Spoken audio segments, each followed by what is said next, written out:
भागवत अध्याय 2 ओवी क्रमांक 175 व 176. ते ब्रह्मविद्येचे चालते डिंब, त्याचे अवयव ते ब्रह्मकोब, ते विद्येचे पूर्णबिंब, स्वयंभू परब्रह्म, दश दिशा एकोची दोरा, भरुणी पांघरे मुनीश्वरा, वाराळोनी कडदोडा, बांधिला पूर ग्रंथीरूप अर्थ.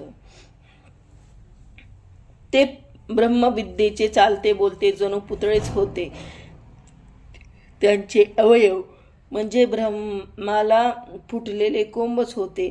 ते बुद्धीचे पूर्ण बिंब होते. ते स्वतः सिद्ध परब्रह्म स्वरूप होते. त्यांची वस्त्रे दशदिशा याच एकतंतूने विणलेली होती. वारा हा त्यांचा घट्ट वळवून बांधलेला करगोटा होता.